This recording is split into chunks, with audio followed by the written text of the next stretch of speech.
So, you don't think you can make it as a 5%er? Oh, ye of little faith.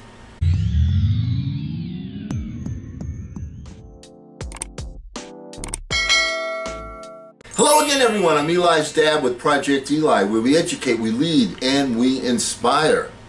And this is the second chapter that we're going to go over from Napoleon Hill's best-selling book, The Bible, the Business Bible, best-selling personal development book of all time, Think and Grow Rich. We're going to get some help from Earl Nightingale, with whom I'm going to be quoting.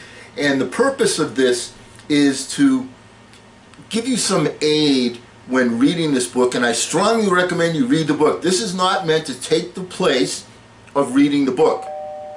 Read the book. You read it. I've read it 10, 15 times. Every time you get something new from it. So the purpose of this is to have the insights of Earl Nightingale and my very humble self, as far as the chapters are concerned, to kind of enhance what you are reading. Once again, you don't, when you're reading the Bible, it's not something that you get the crib note version of. You read the Bible. This is something you need to do as well. So let's get started. And our chapter today is about faith. Sometimes people have little faith in themselves. You can rest assured and have faith in these 13 principles from Think and Grow Rich. Napoleon Hill helps you with these words. Faith is a state of mind that may be induced or created by affirmation or repeated instruction to the subconscious mind through the principle of conscious autosuggestion. Conscious autosuggestion simply means a suggestion by yourself to yourself.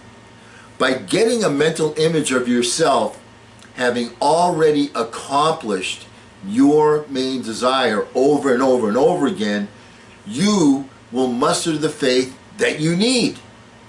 Faith is vital to accomplishment. In actual life, every great enterprise begins with and takes its first forward steps in faith.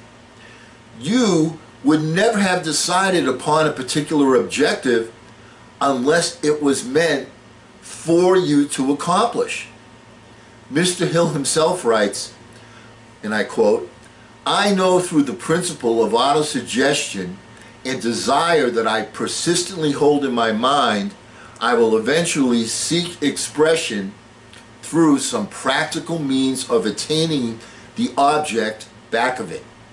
Therefore, I will devote 10 minutes daily to demanding of myself the development of self-confidence."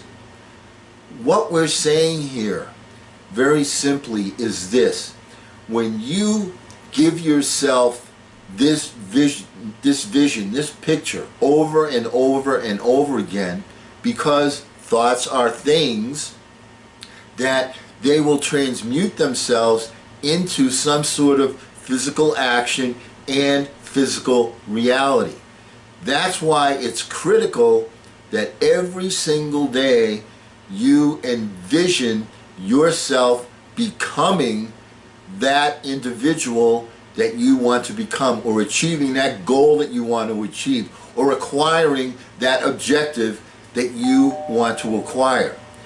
The mental part of it, when done repetitively, repetition means retention, which means, as one of my mentors used to say, repetition means retention, which means remuneration, money.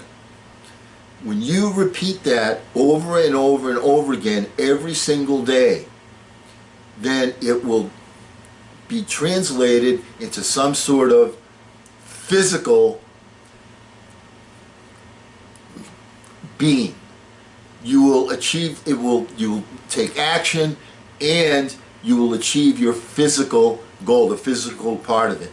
It begins with faith. You have to have that faith. This is, once again, this is a blueprint for how to become a 5%er.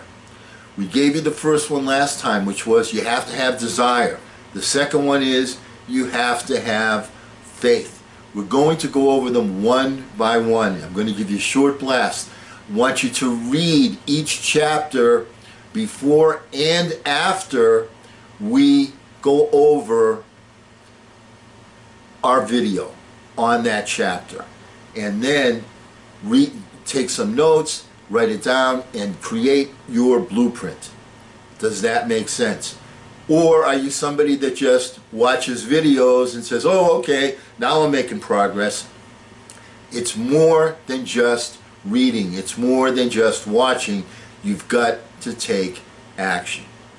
And because we will never end a meeting on a philosophical note, next chapter is on autosuggestion.